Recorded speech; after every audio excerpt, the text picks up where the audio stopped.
اس شخص سے بڑا بد نصیب کوئی نہیں جو اللہ کی حضور جھکنا نہیں جانتا۔ صبح سے لے کر شام تک کس کس کو سیلوٹ کرتے ہیں، روٹی کے چند ٹکڑے اور نوالے کمانے کے لیے کس کس سے ہنس ہنس کے بولنا پڑتا ہے اور کس کس کے سامنے جو ہے وہ حاضر ہونا پڑتا ہے۔ ایک اللہ کے حضور نہیں جھکا جاتا جو کہ رازق ہے اور حقیقی مالک ہے۔ اللہ تعالیٰ جل شانہ نے قرآن مجید میں ایک مقام پر ارشاد فرمایا، یا ایھا الناس اعبدوا ربکم الذی خلقکم، اے لوگو اللہ کی عبادت کرو۔ کیوں؟ ربکم، وہ تمہارا رب ہے۔ یا ایھا الناس اعبدوا ربکم، اپنے رب کی عبادت کرو، تمہاری تربیت کرنے والا ہے، تمہیں درجہ کمال تک پہنچانے والا ہے۔ یہاں صرف اہل ایمان کو حکم نہیں دیا گیا، یہاں پوری انسانیت کو اللہ کی حضور حاضر ہونے کا کہا گیا ہے، چونکہ وہ صرف اہل ایمان کا رب ہی نہیں ہے بلکہ وہ تمام کائنات کا رب ہے۔ سورۃ الفاتحہ اٹھائیں تو وہاں ارشاد ہوتا ہے الحمدللہ رب العالمین، تمام خوبیاں اللہ کے لیے جو تمام جہانوں کا پالنے والا ہے۔ وہاں رب المسلمین نہیں کہا کہ صرف وہ اہل اسلام کا رب ہے، وہ تمام جہانوں کا رب ہے، پوری کائنات کا رب ہے، ہر شخص کو اس کی ضرورت کے مطابق بہم پہنچا رہا ہے، جو اسے مانتا ہے اسے بھی دیتا ہے، جو نہیں مانتا اسے بھی دیتا ہے۔ کبھی ایسا نہیں ہوا کہ اس کے حضور کو سجدہ ریز نہ ہوتا ہو اور اس نے اس کے رزق کے دروازے بند کر دیے ہوں، سورج کو حکم دیا ہو اس کے گھر میں روشنی نہ بھیجنا، یہ میرے نافرمانوں کا گھر ہے۔ آپ 3 مہینے بل نہ دیں تو واپڈا والے آپ کا میٹر کاٹ دیں گے، آپ بل نہ دیں تو گیس والے آپ کا میٹر کاٹ دیں گے، ٹیلی فون کا بل نہ دیں تو وہ تار کاٹ دیں گے، لیکن ساری زندگی کوئی اس کی حضور سجدہ ریز نہ ہو۔ کبھی اس نے چاند کو حکم نہیں دیا اس کے آنگن میں چاندنی نہ بکھیرنا، یہ میرے نافرمانوں کا گھر ہے۔ کبھی ہوا کو نہیں کہا اس کے ویڑے میں آکسیجن نہ پہنچنے پائے، یہ نافرمانوں کا گھر ہے، بلکہ سورج جس طرح روشنی حضرت بایزید بسطامی کے گھر میں بکھیرتا ہے اس عاصی کے گھر میں ایسے ہی بکھیرتا ہے۔ یہ اس کی ربوبیت ہے جس کا عموم پوری انسانیت کو فیض دے رہا ہے۔ حضرت ابراہیم علیہ السلام کی عادت تھی کہ مہمان کے بغیر کھانا نہیں کھاتے تھے، اور جو کھانا مہمان کے ساتھ کھایا جائے اس کا حساب بھی نہیں ہوگا۔ ساری زندگی یہ ان کو معمول رہا ہے، اور مہمان تمہارے گھر میں آ کر کے تمہارا نہیں کھاتا، وہ اپنا حصہ خود لے کر کے آتا ہے۔ مہمان کو دیکھ کر کے ناک منہ نہیں چڑھانا چاہیے، خوشی کے آثار چہرے پہ ظاہر ہوں کہ اللہ تعالیٰ نے یہ مہمان مجھے عطا فرما دیا ہے۔ تو حضرت ابراہیم علیہ السلام کی یہ عادت تھی کہ مہمان کے بغیر کھانا نہیں کھاتے تھے۔ ایک دن بھوک لگی، گھر والوں کو کھانا پکانے کا کہا اور خود مہمان ڈھونڈنے نکلے۔ ایک شخص کو جو کہ بوڑھا تھا لے آئے، دسترخوان پہ بٹھایا، کھانا جب لگ گیا تو اس کو کہا اللہ کا نام لے کے شروع کرو۔ اس نے کہا میں تو اللہ کو نہیں مانتا۔ آپ نے فرمایا کہ میں تیرے سے کوئی ربط، رشتہ اور تعلق نہیں رکھتا، اللہ ہی کے نام پہ تجھے کھلا رہا ہوں، تو میرے رب کا نام تجھے کم از کم لینا چاہیے۔ اس نے کہا میں تو بتوں کا پجاری ہوں اور روٹی کے چند ٹکڑوں کے لیے اپنے بتوں سے بے وفائی نہیں کر سکتا۔ آج لوگ چائے کی پیالی پہ دین بیچ رہے ہیں، لیکن دیکھیے وفا کی ریت نبھا گیا نا۔ اس نے کہا کہ میں بتوں سے بے وفائی روٹی کے ٹکڑوں اور چند لقموں کے لیے نہیں کر سکتا۔ حضرت ابراہیم علیہ السلام بولے جب تو اتنا غیرت مند ہے کہ میرے رب کا نام نہیں لیتا اور اپنے بتوں سے بے وفائی نہیں کر سکتا، تو پھر میرا بھی تو کیا لگتا ہے، اگر میرے رب کو نہیں مانتا تو میں تو کھانا اس رب کے نام پہ کھلاؤں گا، کھاتا ہے تو ٹھیک، نہیں تو تیری مرضی۔ وہ حضرت ابراہیم علیہ السلام کے دسترخوان سے اٹھ کے چلتا بنا، وہ گیا تو جبریل امین حاضر ہو گئے، سلام دیا، سندیسہ سنایا۔ رب کہتا ہے اے میرے خلیل تو نے میرا ایک بندہ ناراض کر دیا۔ یا اللہ وہ تیرا بندہ تھا، وہ تو تیرا نام لینا گوارا نہیں کرتا تھا، اور تو فرما رہا ہے کہ وہ میرا بندہ تھا۔ ارشاد ہوا ابراہیم بتاؤ اس کی عمر کتنی ہوگی؟ یا اللہ 80 سال کے قریب ہوگی۔ کہا اتنا عرصہ ہو گیا نا میں اس کو رزق دے رہا ہوں، تم ایک دن نہیں کھلا سکے؟ اب حضرت ابراہیم اس کو ڈھونڈ رہے ہیں، وہ دور پہاڑ پہ جا چکا ہے، اس کے قریب پہنچے، کہا میاں کھانا ٹھنڈا ہو رہا ہے جلدی آؤ۔ اس نے کہا ایک شرط ہے، تمہارے رب کا نام نہیں لوں گا۔ کہا نہ لینا آؤ۔ تو کہنے لگا لہجے میں اتنا گداز، اتنی نرمی کیسے آ گئی؟ تم تو کہتے تھے رب کے نام کے علاوہ کھلاؤں گا نہیں۔ کہا کہ اسی رب کا ہی تو پیغام آیا ہے کہ میں بھی اس کو دے رہا ہوں، اس نے کہا اگر تیرا رب اتنا اچھا ہے تو کھانا بعد میں کھائیں گے، پہلے اس کا غلام بنا لے مجھ کو۔ تو وہ رب ہے سب کا، ہمارا حق ہے کہ ہم اس کی پوجا کریں۔ تو اللہ تعالیٰ جل شانہ نے ارشاد فرمایا یا ایھا الناس اعبدوا ربکم، اپنے رب کی عبادت کرو۔ ایک تو وہ تمہارا رب ہے، اور پھر الذی خلقکم، اس نے تمہیں پیدا بھی کیا ہے۔ توجہ چاہوں گا، کتنی شان ہے کہ اس نے تخلیق بھی کیا اور پھر اس نے تمہاری تربیت بھی کی۔ جو تخلیق بھی کرے اور تمہاری تربیت بھی کرے، کیا اس کا حق نہیں ہے کہ اس کی حضور سجدہ ریزیاں کی جائیں؟ ساری زندگی انسان ماں کی خدمت کرتا رہے تو بتاؤ ماں کی خدمتوں کا بدلہ دے سکتا ہے؟ ماں کے پیار کا صلہ دے سکتا ہے؟ عرض کی گئی کہ میں اپنی ماں کو اپنے کندھوں پہ اٹھا کر کے حج کروایا ہے اور سائی اور کعبۃ اللہ کا طواف کرایا ہے، اور حالت یہ تھی کہ اگر چٹان کے اوپر گوشت کا ایک ٹکڑا ڈال دیا جاتا تو وہ بھی بھن کے کباب بن جاتا، اتنی گرمی کی شدت تھی۔ کیا میری ماں نے میری جو خدمت کی، میری کفالت کی، مجھے دودھ پلایا، مجھے جنم دیا، تو میں نے کیا ماں کی خدمتوں کا صلہ دے دیا ہے؟ تو جواب آیا تو نے ابھی اس کی ایک مسکراہٹ کا بدلہ بھی نہیں دیا۔ ماں جب ہنس کے دیکھتی ہے تو جنت کی ساری کلیاں کھل اٹھتی ہیں، اور بیٹے کی زندگی ماں کے اس ہنسنے سے جو ہے وہ عبادت ہوتی ہے۔ بیٹے کے لیے ماں کے جو جذبات ہیں، ماں کی جو کہانیاں ہیں، ماں کے سینے میں جو درد کے امٹتی ہوئی ایک کائنات ہے، اس کا کوئی بدل نہیں ہو سکتا۔ ساری زندگی ایک ٹانگ پہ کھڑا ہو کے بندہ ماں کی خدمت کرتا رہے پھر بھی حق ادا نہیں ہوگا۔ ماں ماں ہوتی ہے، اللہ تعالیٰ جل شانہ نے اس کو وہ درجے عطا فرمائے۔ بیٹے کے ساتھ جو پیار ماں کرتی ہے بھلا کوئی کر سکتا ہے؟ کوئی اتنی محبت دے سکتا ہے جتنی ماں محبت دیتی ہے؟ ساری زندگی بھی انسان ان محبتوں کا بدل دینا چاہے تو نہیں دے سکتا، چونکہ ماں کے پیار کا کنارہ ہی کوئی نہیں۔ ماں کی محبت کی گہرائی اور گہرائی کو کوئی ناپ ہی نہیں سکتا۔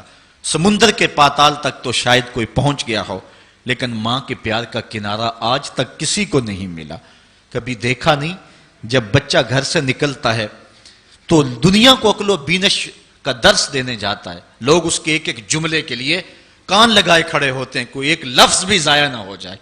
دنیا کے بڑے بڑے سکالر بڑی بڑی یونیورسٹیوں اور جامعات میں جاتے ہیں اور لوگ ان کی ایک ایک بات کو موتی سمجھ کے قبول کرتے ہیں، لیکن وہ جو زمانے کو زندگی کا درس دینے گھر سے نکلتا ہے، جب گھر سے نکلنے لگتا ہے، ماں دیہات کی رہنے والی ہو یا گلبرگ کی رہنے والی ہو، ماں اس کو کہتی ہے بیٹے سڑک دھیان سے عبور کرنا۔ جو دنیا کو عقل سکھانے جا رہا ہے اس کو اتنا ہی نہیں پتا کہ سڑک عبور کیسے کرنی ہے، لیکن یہ ماں کے پیار کا ایک روپ ہے، یہ ماں کی محبت کا ایک انداز ہے۔ اللہ تعالیٰ نے اس کے سینے میں دھڑکتا ہوا جو دل رکھا ہے اور تڑپتی ہوئی جو ممتا رکھی ہے، وہ ایک مثال بنی ہوئی ہے کہ کسی نے کسی کو کہا کہ میں تیرے پہ راضی تب ہوں گی کہ اگر تو اپنی ماں کا کلیجہ نکال کے لے آئے۔ تو اس بدبخت نے اپنی اس محبوبہ کی خواہش کو پورا کرنے کے لیے اس اقدام کی تیاری بھی کر لی اور جا کے ماں کا سینہ چیرا اور اس کا کلیجہ نکالا، اور اپنی اس محبوبہ کی خوشنودی کے لیے تیز تیز آ رہا ہے کہ میں اس کو دکھاؤں کہ میں نے یہ کارنامہ بھی سر انجام دے دیا اور یہ چوٹی بھی سر کر لی ہے۔ تو تیزی سے آ رہا تھا، راستے میں ٹھوکر لگی، جب گرا تو کہتے ہیں ماں کے کلیجے سے آواز آئی پتر چوٹ تو نہیں آئی ہے؟ یہ ماں کے پیار کا روپ ہے، یہ ماں کی محبت کا انداز ہے۔ دنیا والوں، ماں کی قدر کو ضائع نہ کرنا، ماں کے پیار کو اور اس کی محبت کا صلہ دے تو نہیں سکتے، لیکن ساری زندگی ماں کی نوکری کرنا اور اپنے باپ کی زندگی کے اندر کبھی بھی نافرمانی نہ کرنا، یہ سعادت مندی اور خوش نصیبی ہوتی ہے۔ حضور نے منبر کی 3 سیڑھیوں پہ قدم رکھتے ہوئے آمین آمین کہا تھا، تو بعد میں پوچھا گیا حضور آپ نے ہر سیڑھی پہ قدم رکھتے ہوئے آمین کہا تو یہ کیا ماجرا تھا؟ فرمایا جبریل آئے تھے، انہوں نے مجھے کہا تھا اس شخص کی ناک خاک آلود ہو جو ماہ سیام رمضان المبارک کو پائے اور پھر کثرت عبادت سے اپنی بخشش نہ کروا سکے، تو میں نے آمین کہا۔ پھر کہا اس شخص کی ناک خاک آلود ہو جو والدین کو بڑھاپے میں پائے اور جنتی نہ ہو سکے ان کی خدمت کر کے، تو میں نے آمین کہا۔ پھر جبریل نے کہا اس شخص کی ناک خاک آلود ہو جس کے سامنے آپ کا ذکر کیا جائے وہ آپ پر درود نہ پڑے، تو میں نے آمین کہا۔ تو وہ شخص کتنا بد نصیب ہے جو والدین کو ناراض کر لیتا ہے۔ میں کہتا ہوں ساری کائنات ماں کے قدموں تلے ہے، بلکہ میرے محبوب نے جنت کو ماں کے قدموں تلے قرار دیا۔ الجنت تحت اقدام الامہات، جنت ماں کے قدموں تلے ہیں۔ حضرت بایزید بستامی کہتے ہیں میں نے اپنی ماں کے آگے ہاتھ جوڑے، میں نے کہا امی تیرے حق ادا کروں یا اللہ کے حق ادا کروں؟ دو ہستیوں کے حق مجھ سے ادا نہیں ہو سکتے، اپنے حق تو معاف کر دے، اللہ کو میں راضی کر لوں گا۔ ماں پھر بھی ماں ہوتی ہے۔ ماں نے کہا جا بیٹے میں نے اپنے حق معاف کر دیے۔ حضرت بایزید کہتے ہیں میں 12 سال جنگلوں میں گھومتا رہا۔ ایک دن مجھے خیال آیا، بستان کے قریب سے گزر رہا تھا کہ چلتے چلتے ماں کو سلام کر جاؤں۔ دروازے کو دستک دینے لگا تو اس احساس نے ہاتھ روک لیا کہ ساری زندگی ماں کو سکھ تو دیا نہیں، دکھ بھی کیوں پہنچاؤں؟ ماں اب سو رہی ہوگی اور میں دروازہ ناک کروں گا تو ماں اٹھے گی۔ سردیوں کی لمبی رات تھی، میں دروازے کے ساتھ لگ کے کھڑا رہا کہ چلو جب ماں بیدار ہوگی تبھی میں دروازے پہ دستک دوں گا۔ کہتے ہیں جب سحری کا وقت ہوا تو اندر سے جو نالی آتی تھی وہاں سے پانی آیا، میں سمجھ گیا کہ میری ماں تہجد کے لیے اٹھی ہے۔ کہتے ہیں میں دروازے کو دستک دی تو اندر سے آواز آئی بیٹا بایزید ٹھہرو میں ابھی آتی ہوں۔ مائیں بیٹوں کے دستک کے انداز سے بھی جانتی ہوتی ہیں کہ یہ میرا کون سا بیٹا دستک دے رہا ہے۔ 12 سال کے بعد دستک دی تھی اور ماں پہچان رہی ہے یہ کس بیٹے کے ہاتھوں کی لمس ہے اور یہ کس بیٹے کے ہاتھوں کی آہٹ ہے۔ بارسلونا کے ایئرپورٹ پہ کھڑا تھا، فلائٹ ابھی لیٹ تھی اور وہاں کوئی ہم زبان مل جائے تو غنیمت ہوتا ہے، تو مجھے ایک سمت ایسے محسوس ہوا کہ جس طرح کوئی منہ بولی پنجابی میں بات کر رہا ہے۔ میں اٹھ کے ادھر لڑک گیا تو دیکھا کہ وہاں کچھ لوگ پنجابی میں آپس میں گفتگو کر رہے تھے۔ میں ان کے پاس جا کے بیٹھ گیا تو وہ انڈیا کے لوگ تھے۔ میں نے پوچھا کہ آپ، تو کہنے لگے کہ یہ ہمارا دوست ہے، اس کو ہم الوداع کرنے آئے ہیں۔ تو میں ان کے پاس بیٹھ کے گفت و شنید شروع کر دی تو وہ شخص کہنے لگا کہ مجھے 27 سال 3 ماہ ہو گئے ہیں، میں انڈیا سے آیا تھا لیکن یہاں ایسے مسائل بنتے گئے کہ میں جا نہیں سکا۔ اس وقت میرا لڑکپن کا زمانہ تھا اور اب میرے بال بھی سفید ہو رہے ہیں، تو میں 27 سال 3 ماہ کے بعد جا رہا ہوں۔ اور اس نے ساتھ کہا کہ پتہ نہیں میرے گھر والے مجھے پہچانتے بھی ہیں یا کہ نہیں۔ تو میں نے کہا میاں اور کوئی پہچانے نہ پہچانے، ماں تیرے قدموں کی آہٹ سے پہچانے گی کہ یہ میرے بیٹے کے قدموں کی آواز ہے، یہ ماں کے پیار کا روپ ہے۔ تو بندہ ساری زندگی خدمت بھی کرتا رہے، ماں نے پیار اتنا کر دیا ہوتا ہے، ماں نے محبت اتنی دے دی ہوتی ہے کہ اس پیار کا بدل انسان جو ہے نہیں دے سکتا۔ انسان تو دیکھتا ہے جب ہوش سنبھالتا ہے کہ میری ماں نے میرے سے کتنا پیار کیا، لیکن جب بندے کی ہوش نہیں ہوتی، ماں اس وقت جو پیار کرتی ہے، گندگی سے دھڑا ہوا بچہ، اور ماں اس کو فرش سے اٹھاتی ہے، پہلے چومتی ہے پھر غلاظتیں دھوتی ہے۔ یہ ماں کے پیار کا روپ ہے، یہ ماں کے پیار کا انداز ہے۔ ماں کو بیٹے کے ساتھ اتنا پیار ہے، اور بندہ ساری زندگی نوکری بھی کرے ماں باپ کی تو پھر بھی خدمتوں کا صلہ نہیں دے سکتا۔ ایک شاعر ہوا احسان دانش، اس کی ماں بیمار ہوگی تو وہ خود اس کے کپڑے جا کے دھوتا تھا، تقریباً 1 کلومیٹر کے فاصلے پر نہر تھی، وہاں جا کے لباس دھوتا اور پھر دوسرا لباس لے جاتا۔ تو اس کی بیوی نے کہا کہ یہ خدمت میں سر انجام دوں گی، تو احسان دانش نے کہا تھا کہ ماں میری ہے اور یہ حق میرا ہے کہ میں اس کی خدمت کروں، اور یہ سعادت مندی میرے حصے میں آنی چاہیے، میں کسی اور کو نہیں دوں گا۔ یہ سعادت مندی ہوتی ہے اولاد کی۔ تو انسان جتنی مرضی خدمت کر کے ماں باپ کو راضی کرنے کی کوشش کرے وہ تو راضی ہوتے ہیں، بلکہ نالائق اولاد کے لیے ماں باپ کی دعائیں اور زیادہ ہوتی ہیں۔ تو انسان ان کی خدمت کا حق نہیں دے سکتا۔ ماں باپ کے اتنے حق کیوں ہیں؟ اس لیے کہ ماں نے بیٹے کو جنم دیا۔ اس پہ میں آپ کی توجہ چاہوں گا، اور آج کی اس گفتگو کا اس کو نقطۂ عروج بھی سمجھ لیجئے گا کہ ماں اتنا پیار کرتی ہے کہ جس کا کسی ترازو پہ تول نہیں ہو سکتا، اور اس کے پیار کا صلہ بدلہ ساری زندگی خدمت میں بھی گزار دیں پھر بھی نہیں دیا جا سکتا۔ اس قدر ماں کے حق کیوں ہیں؟ اس لیے کہ ماں نے بچے کو جنم دیا ہے۔